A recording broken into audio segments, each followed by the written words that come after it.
আসসালামু আলাইকুম ওয়া রাহমাতুল্লাহি ওয়া বারাকাতুহু। আজকে আমরা ব্যবস্থাপনা বিভাগ ৪র্থ বর্ষের সাবজেক্ট হচ্ছে আর্থিক ব্যবস্থাপনা সাজেশন দেব ফাইন্যান্সিয়াল ম্যানেজমেন্টের। তো চলুন শুরু করা যাক। এই সাবজেক্টটা যদি মাত্র ৭ দিনে গুছিয়ে প্রস্তুতি নিয়ে আ নিতে চান তাহলে আমাদের অনলাইন প্রাইভেট ব্যাচে যুক্ত হতে পারেন। এখানে WhatsApp নাম্বার দেওয়া রয়েছে, ব্যাচে যুক্ত হওয়ার জন্য এই নাম্বারে যোগাযোগ করতে পারেন। আর আপনাদের কিন্তু সরাসরি অঙ্ক দাগিয়ে দেওয়া হয়েছে আলাদা একটি সাজেশন ভিডিওতে। আপনারা সেই ভিডিওটাও দেখে নিতে পারেন যাদের সরাসরি প্রশ্ন প্রয়োজন। তবে এই ভিডিওটাও দরকার কারণ এখান থেকেও আপনারা অনেক কিছু জানতে পারবেন।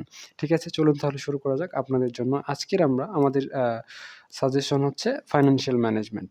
তো সবার ১ম এ চলে আসে ১ম অধ্যায় অর্থায়নের লক্ষ্য ও কার্যাবলী। এটা মাত্র 10% গুরুত্বপূর্ণ, অত বেশি গুরুত্বপূর্ণ নয়। এটা থিওরি, এখানে কোনো ম্যাথ নাই। যারা শুধু পাস করতে চান, ফার্স্ট ক্লাস পেতে চান, এ প্লাস পেতে চান, ৩ ক্যাটেগরির শিক্ষার্থীদের জন্যই। কারোই এই অধ্যায়টা পড়ার দরকার নাই যেহেতু এটা ম্যাথ বেস সাবজেক্ট এবং এখানে পুরোটাই ইংরেজিতেই লিখতে হয়। সো ইংরেজিতে আপনারা থিওরি লিখতে পারবেন না। অতএব আপনারা ১ম অধ্যায়টা স্কিপ করবেন যেহেতু এখানে ম্যাথ নাই। এটা আপনাদের জন্য গুরুত্বপূর্ণ নয়। এরপরে চলে আসে আপনাদের জন্য ২য় অধ্যায় capital budgeting and risk analysis. খুবই গুরুত্বপূর্ণ, 100% গুরুত্বপূর্ণ আপনাদের জন্য এই চ্যাপ্টারটা। কারণ এই চ্যাপ্টার থেকেই সবচেয়ে বেশি প্রশ্ন আসে। যেহেতু এই চ্যাপ্টার থেকে আপনাদের এই বইয়ে সবচেয়ে বেশি প্রশ্ন আসে, তাই যারা শুধু পাস করতে চান আর ফার্স্ট ক্লাস পেতে চান, এ প্লাস পেতে চান, ৩ ক্যাটেগরির শিক্ষার্থীরাই এই অধ্যায়টা ভালো করে পড়ে নিবেন। এই অধ্যায়ে যতগুলো কোয়েশ্চেন আছে, ম্যাথ আছে, সেই ম্যাথগুলো পড়ে নিবেন। থিওরি পড়ার কোনো প্রয়োজনীয়তা নেই। এ পার্টের প্রশ্নও পড়ার প্রয়োজনীয়তা নেই। এরপরে চলে আসে আমাদের ৩য় অধ্যায় থিওরি অফ ক্যাপিটাল স্ট্রাকচার। এটা ৯০% গুরুত্বপূর্ণ আপনাদের জন্য।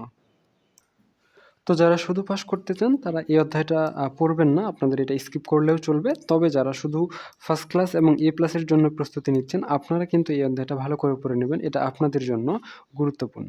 এর পরবর্তীতে চলে আসে ৪র্থ অধ্যায় ডিভিডেন্ড পলিসি। এটা ৭০% গুরুত্বপূর্ণ মাত্র। এটা আপনাদের জন্য অতটাও গুরুত্বপূর্ণ নয়। তো যারা শুধু পাস করতে চান এবং ফার্স্ট ক্লাস পেতে চান তাদের জন্য এই অধ্যায়টা পড়ার কোনোই প্রয়োজনীয়তা নেই। আপনারা এটা পড়বেন না। তবে যারা এ প্লাস এর জন্য প্রস্তুতি নিচ্ছেন তারা এই অধ্যায়টা হচ্ছে অপশনাল। চাইলে পড়তে পারেন, হাতে যদি সময় থাকে তাহলে পড়ে নেন। হাতে যদি সময় না থাকে তাহলে ডিভিডেন্ড পলিসি চ্যাপ্টারটা স্কিপ করতে পারেন। তবে ডিভিডেন্ড পলিসিতে ৪-৫ টা অঙ্ক করলেই কিন্তু আপনাদের চ্যাপ্টার কাভার হয়ে যায়। সেই হিসাবে আপনারা এই চ্যাপ্টারটা পড়ে নিতে পারেন। রেকমেন্ডেড থাকলো, তবে এটা না পড়লেও চলবে, পড়লেও চলবে অ্যাজ ইউর উইশ এ প্লাসের শিক্ষার্থীদের।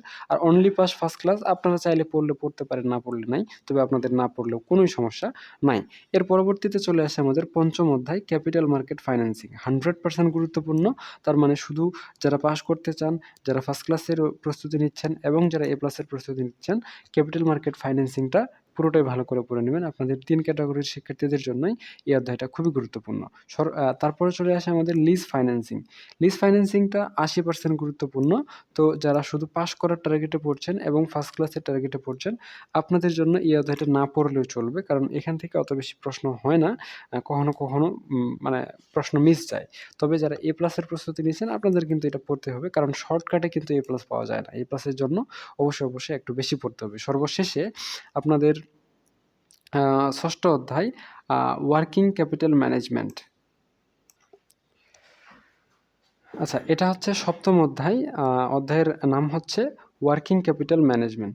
তো এই যে আপনাদের ওয়ার্কিং ক্যাপিটাল ম্যানেজমেন্টের অধ্যায়টা দেখা যাচ্ছে, এটা আপনারা যারা শুধু পাস করতে চান, এটা আপনাদের জন্য অপশনাল। আপনারা যদি চান তাহলে পড়লে পড়তেও পারেন, না পড়লে নাও পড়তে পারেন। যারা ফার্স্ট ক্লাসের প্রস্তুতি নিচ্ছেন এবং এ প্লাসের প্রস্তুতি নিচ্ছেন আপনারা পড়ে নেবেন। তবে যারা শুধু পাস টার্গেটে পড়ছেন, ওয়ার্কিং ক্যাপিটাল ম্যানেজমেন্টটা কিন্তু আপনাদের জন্য গুরুত্বপূর্ণ।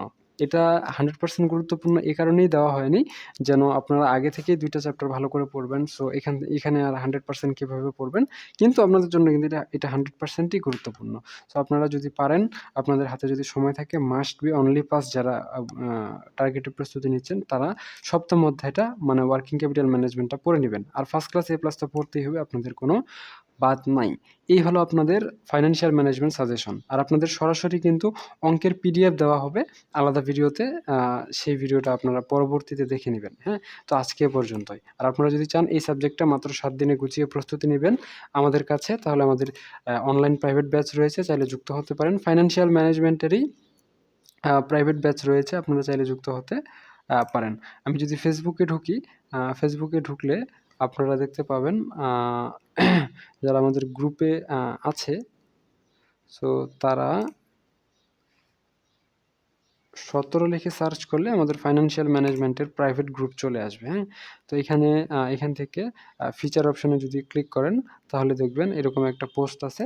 এই পোস্টে একটা লিঙ্ক আছে। লিঙ্কের ভিতরে ক্লিক করলে দেখবেন যে সবগুলো অধ্যায় সুন্দর করে 1 থেকে 7 পর্যন্ত সবগুলো অধ্যায়ের ক্লাসগুলো সুন্দর করে দেওয়া আছে। ফর এক্সাম্পল দ্বিতীয় অধ্যায়ে যদি আমি ক্লিক করি তাহলে দেখবেন দ্বিতীয় চ্যাপ্টারের সূত্রগুলো একসাথে দেওয়া আছে। ক্লাসগুলো সুন্দর করে সিরিয়াল করে সাজানো আছে যতগুলো ক্লাস প্রয়োজন। যেহেতু দ্বিতীয় অধ্যায়টা একটু বড় তাই 29 টা ক্লাস লেগেছে। তো এই ক্লাসগুলো করলেই আপনাদের জন্য যথেষ্ট হয়ে যাবে দ্বিতীয় চ্যাপ্টারের জন্য। এভাবে আপনারা পরবর্তী ফর এক্সাম্পল চতুর্থ চ্যাপ্টারে ক্লিক করলে চতুর্থ চ্যাপ্টারের ক্লাসগুলো এখানে সুন্দর করে সাজানো আছে। আপনারা এই ক্লাসগুলো করলেই প্রস্তুতি কমপ্লিট করতে পারবেন। ঠিক আছে? শুধু ফাইন্যান্সিয়াল ম্যানেজমেন্ট নয় কিন্তু। আপনাদের যে ম্যাথ সাবজেক্ট আছে ইনভেস্টমেন্ট এবং প্রজেক্ট ম্যানেজমেন্ট সেগুলোও কিন্তু আমরা পড়াচ্ছি। ফর এক্সাম্পল 18 লিখে সার্চ করলে কিন্তু আমাদের প্রাইভেট গ্রুপের শিক্ষার্থীরা ইনভেস্টমেন্ট ম্যানেজমেন্টের প্রাইভেট গ্রুপে ঢুকতে পারবে।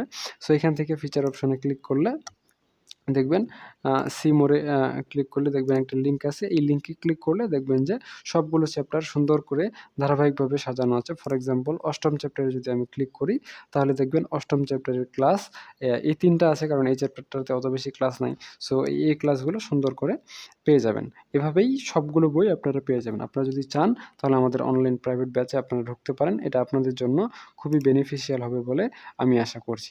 আর আপনাদের এই সাজেশনটা আশা করা যায় উপকারে লেগেছে। আপনারা যদি চান আমরা আপনাদের জন্য পরবর্তীতে অন্যান্য বইয়ের সাজেশনগুলোও এভাবে দিব। আমরা ইতিমধ্যেই ব্যাংক ম্যানেজমেন্টের সাজেশন দিয়েছি। এখন আমরা আর্থিক ব্যবস্থাপনার সাজেশন দিলাম। ঠিক আছে, আজকে পর্যন্তই। সকলেই সুস্থ থাকুন, ভালো থাকুন। ধন্যবাদ।